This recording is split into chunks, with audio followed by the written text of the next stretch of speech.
Hi guys, അപ്പോൾ it's me Abiel. അപ്പോൾ എൻ്റെ കണ്ണൻസ് ഇഷ്ടമാണ്, ഡു ലൈക്ക് ആൻഡ് സബ്സ്ക്രൈബ്. അപ്പോൾ ഗായ്സ്, ഇന്ന് എൻ്റെ അമ്മയുടെ ചെറിയൊരു ഗാർഡൻ കാട്ടി തരാം. അപ്പോൾ ഗായ്സ്, നമുക്ക് ഗാർഡനിലേക്ക് പോവാം. ഇത് നമ്മുടെ വീട്ടിലെ കാന്താരിയാണ്. ഇടയ്ക്കൊന്ന് ആട് കുറച്ച് കഴിച്ചിട്ട് പോയി, അതുകൊണ്ടിപ്പോൾ ചെടിയുടെ പകുതി ഭാഗമൊക്കെ കഴിച്ചിട്ട് പോയി. ഇപ്പോൾ ഇത്രയേ ഉള്ളൂ. ചെടിയൊക്കെ അത്യാവശ്യം എല്ലാ മുളകൊക്കെ പറിച്ച് നിൽക്കുന്ന ഒരവസ്ഥയാണ്.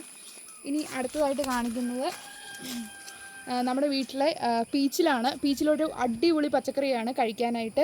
ഇത് ഒരു ചെറിയ ചെടിയാണ്, നട്ടിട്ട് ഒരു 2 ആഴ്ച സമയമാകുന്നുള്ളൂ.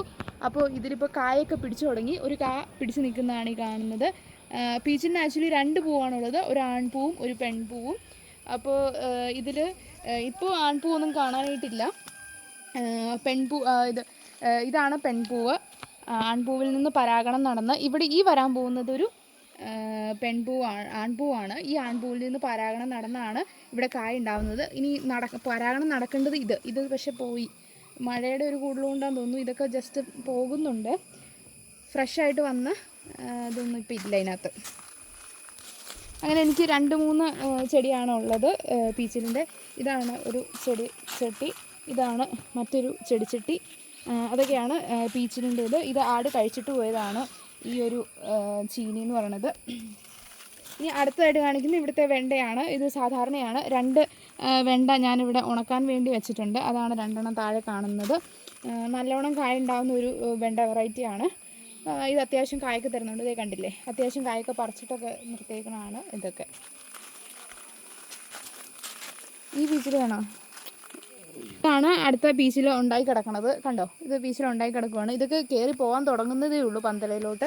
ഇതിങ്ങനെ നമ്മൾ സാധാ വാഴവള്ളി വെച്ച് കെട്ടി വെച്ചേക്കുവാണ്, അതിൽ പന്തലേക്ക് കയറി പോകാനായിട്ട്. ഇത് കുറേ ബോൾസ് അതിൻ്റെ ചോട്ടി വന്നേക്കുവാണ്, അത് ഞാൻ പറിച്ച് മാറ്റും. ഇത് നമ്മുടെ വീട്ടിലെ മുന്തിരിച്ചെടിയാണ്. മുന്തിരിച്ചെടി ഞാൻ ആദ്യം നട്ട് കഴിഞ്ഞപ്പോഴത്തേക്കും ഇത് ഞാൻ പറഞ്ഞില്ലേ ആടൊന്ന് വന്ന് മെനമെടുതായിരുന്നു. അപ്പോൾ അത് മുഴുവൻ കഴിച്ചിട്ട് പോയി. ഇപ്പോൾ വീണ്ടും തളർത്ത് വന്നുകൊണ്ടിരിക്കുവാണ്. പുതിയ തളിരിലകളൊക്കെ വന്ന് പറന്ന് പോയിക്കൊണ്ടിരിക്കുവാണ്. ഇത് ആ വെറൈറ്റി തന്നെ പെടുന്ന ഒരു അടുത്ത വെണ്ടയാണ്. ഈ വെണ്ടയിലും കായൊക്കെ തുടങ്ങി. കഴിഞ്ഞ ദിവസം ഞാനിങ്ങനെ ഒരു ജൈവവളമൊക്കെ ഇട്ട് കൊടുത്തായിരുന്നു. അതിൻ്റെ ഒരു ഫലമായിട്ടാണ് തോന്നുന്നു പെട്ടെന്ന് പൂവൊക്കെ ഉണ്ടായിട്ട് വന്നിട്ടുണ്ട്. ഇനി ഇത് നമ്മുടെ വീട്ടിലെ എന്താ പറയുക, നീളമുളകാണ്. നല്ല എരിവാണ് കേട്ടോ. നമ്മൾ ഉദ്ദേശിക്കുന്ന ഒരു പച്ചമുളകിൻ്റെ ഫീലല്ല, അതിലും എരിവുണ്ട്. ശരിക്കും പറഞ്ഞാൽ ഇത് നടാതിരിക്കുന്നല്ല. ഇത് ഭാസ്കരയാണോ എന്ന് എനിക്ക് ഡൗട്ടുണ്ട്. എക്സാക്ട്ലി എന്താണെന്ന് അറിയത്തില്ല. ഞങ്ങളൊരു സിനിമ ഒക്കെ കാണാൻ പോയി വന്നപ്പം അവിടെ കണ്ടപ്പോൾ വാങ്ങിച്ചിട്ട് വന്നതാണ്. പക്ഷെ നാടൻ മുളകിൻ്റെ ഒരു ബെറ്റർ ഫീലിംഗ് ഒന്നും ഇതിന് കിട്ടുന്നില്ല. പക്ഷേ കറക്കിടാം, നല്ല എരിവുണ്ട്, അത്യാവശ്യം നല്ല മുളകാണ്. പിന്നെ ഇതൊരു ചീനി. ആക്ച്വലി ഇത് ഇച്ചിരി ചീത്തയായിപ്പോയി. ഞാനിതിലെ വിമ്മൊക്കെ ഒഴിച്ച് നോക്കി, പക്ഷെ എന്നാലും കയറി വരുന്നില്ല. ഇതിലെന്തോ ഒരു അസുഖം പറ്റി ഇത് പോയി. ഇതിപ്പോൾ കളയേണ്ടി വരും. ഇത് കുറ്റിക്കുരുമുളക് ഒരു എന്താ പറയുക 2 തണ്ട്. ഇത് കുറച്ച് ദിവസമായിട്ട് കൊണ്ട് വെച്ചിട്ട് ഇത് വളർന്നു വരുന്നതേ ഉള്ളൂ. ഇതിൽ ഓൾറെഡി ഒരു എന്താ പറയുക കുരുമുളകൊക്കെ ഉണ്ടായതാണ് എന്താ പറയുക തന്നു വിട്ടത് അവിടുന്ന്. അപ്പോൾ അത് ഞാൻ അതുപോലെ നട്ടു വെച്ചിരിക്കുവാണ്. ഇതാണ് എന്താ പറയുക ലോകത്തിലെ തന്നെ ഏറ്റവും വലിയ ഒരു കോവലിൻ്റെ തണ്ടാണ് കൊണ്ട് നട്ടിരിക്കുന്നത്. ഇത് ഞാൻ ഭൂമിക എന്ന് പറഞ്ഞൊരു യൂട്യൂബ് ചാനലിൻ്റെ പേജിൽ നിന്ന് കൊണ്ടുവന്ന് നട്ടിരിക്കുന്നതാണ്. ഇത് പലതവണ പോയി ഇപ്പോൾ അവസാനമായിട്ട് എങ്ങനെയും കയറ്റിക്കൊണ്ട് വരാൻ വേണ്ടിയിട്ടുള്ള ശ്രമത്തിൽ ഞാൻ നട്ടു വെച്ചിരിക്കുന്നതാണിത്.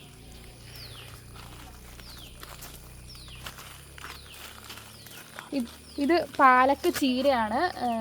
പാലക്ക ചീര എന്താ പറയുക, ഞാൻ ഒരു നഴ്സറിയിൽ നിന്ന് കൊണ്ടുവന്ന് നട്ടത്. അത് വളർന്നു വന്നു, പക്ഷേ അങ്ങോട്ട് മുമ്പോട്ട് പോകണില്ല. മഴയുടെ ആഘാതം മൂലമാണെന്ന് തോന്നുന്നു. പിന്നെ ഇത് നാടൻ മുളകാണ്.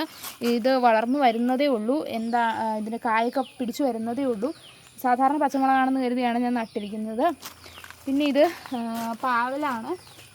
പാവൽ എന്ന് വെച്ചാൽ ഇത് കയ്പ പാവലാണ്, കുഞ്ഞി പാവലാണ്, കാട്ടുപാവൽ എന്ന് പറയുന്നതാണ്. അത് വളർന്നു വരുന്നുണ്ട്. നല്ല ഹെൽത്തി ആയതുകൊണ്ട് ഞാനിവിടെ ഗാർഡനിൽ വെച്ചിരിക്കുന്ന. വളർന്നു വരുമ്പോൾ പന്തലിലോട്ട് കയറ്റിവിടാൻ വേണ്ടിയിട്ട്. ഇനി ഇത് വഴുതനയൊക്കെയാണ്. ഇതൊക്കെ തുടങ്ങിയിട്ടേ ഉള്ളൂ. ഈ വഴുതനയുടെ ഇലകളിൽ ഇതല്ലാത്തൊരു അസുഖം ഉണ്ടായിരുന്നു. അപ്പോൾ ഞാൻ ഇലയെല്ലാം കട്ട് ചെയ്ത് കളഞ്ഞേക്കുവാണ്. ഇനി അത് കയറി വരണം. മഴ ആയതുകൊണ്ടാണ് ഇതിനൊക്കെ ഒരു എന്താ പറയുക മുഷിപ്പിരി കാണുന്നത്. ഈ നിൽക്കുന്ന മുഴുവൻ കൂർക്കയാണ്. കൂർക്ക തന്നെ പടർന്നുകൊണ്ടിരിക്കുവാണ്. ഇത് അത്യാവശ്യം നല്ല വിളവൊക്കെ കഴിഞ്ഞ പ്രാവശ്യങ്ങളിൽ കിട്ടിയതാണ്. അതുകൊണ്ട് അത് തന്നെ വളർന്നു പോകാനുള്ള അവസരം നമ്മൾ കൊടുത്തിട്ടുണ്ടായിരുന്നു. വളർന്നോളും. ഇതെന്നാന്ന് വല്ല ഗസ്സുണ്ടോ കണ്ടിട്ട്? മൾബറിയാണ്. ഞാൻ മൾബറി പുതിയതായിട്ട് നട്ടതാണ്. 2-3 ഇടത്ത് വെച്ചിട്ടുണ്ട്. എല്ലായിടത്തും കായോട് കൂടിയാണ് കാച്ചു തുടങ്ങി വെക്കുന്നത്. അപ്പോൾ അത് ഇനി ഫ്യൂച്ചറിലോട്ട് നമുക്ക് ഇഷ്ടം പോലെ മൾബറി പറിക്കാമല്ലോ എന്ന് കരുതി ഞാൻ നട്ടു വെച്ചിരിക്കുന്നതാണ്. അതാണ് അവിടുത്തെ വിശേഷം. ഇത് കാച്ചിലാണ് നിൽക്കുന്നത്. ചെറിയൊരു ഗ്രോ ബാഗിൽ ഞങ്ങൾ കുറച്ച് കാച്ചിൽ അതിജീവിക്കാൻ വേണ്ടിയിട്ട് അടുത്ത കൊല്ലത്തേക്ക് വിത്തൊക്കെ കിട്ടാൻ വേണ്ടി വെച്ചിരിക്കുന്നതാണ്. നന്നായിട്ട് നടാനുള്ള ഒരു സമയം കിട്ടിയില്ല, അപ്പോൾ അതുകൊണ്ട് അത്ര നന്നായിട്ടൊന്നും നടാൻ പറ്റിയില്ല. പക്ഷേ എന്നാലും ഒരെണ്ണം 1-2 ചോടുകൾ നട്ടിട്ടുണ്ട്. ഇതാണ് എൻ്റെ വേറൊരു വെണ്ട. ഒരുപാട് കായൊക്കെ ഉണ്ടായി ഏതാണ്ട് അതിൻ്റെ അവസാന അവസ്ഥയിലോട്ട് കടന്നു പോയിക്കൊണ്ടിരിക്കുവാണ്. കുറേയൊക്കെ കായൊക്കെ പറിച്ചു. ഇനി ഇതിന്ന് ഒരുപാടൊന്നും പ്രതീക്ഷിക്കാനില്ല.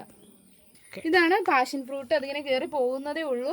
ഞാനങ്ങനെ പന്തലൊന്നും കൊടുത്തിട്ടില്ല. മാട്ടേ കൂടെ ഇങ്ങനെ കയറി പൊക്കോട്ടെ എന്ന് ഓർത്ത് വിട്ടിരിക്കുവാണ്. എൻ്റെ ചോട്ടിലൊക്കെ എന്തൊക്കെയോ ഉണ്ട്. ഞാൻ അത്ര ടേക്ക് കെയർ കുറവായതുകൊണ്ടാണ് ഈ പ്രശ്നം.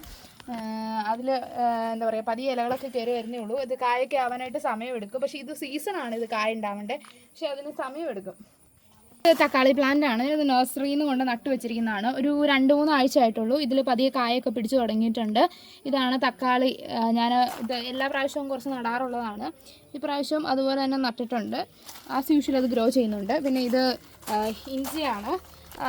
ഒരു ശകല ഇഞ്ചി തണ്ട് അതിനകത്തുണ്ടായിരുന്നു, അത് അതിനകത്ത് വളരുന്നുണ്ട്. അപ്പോൾ അതിനകത്ത് നിന്ന് വളർന്നോട്ടെ എന്ന് കരുതി അവിടെ ഇട്ടിരിക്കുകയാണ്.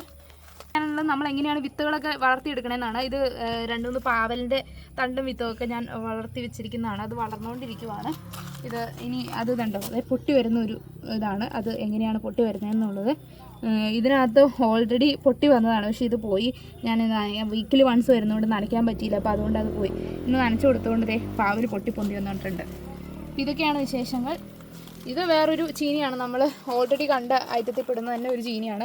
നല്ലതാണ്. ഞങ്ങൾ കറിക്കൊക്കെ ഇഷ്ടംപോലെ ഇടുന്നുണ്ട്. നല്ലതാണ്.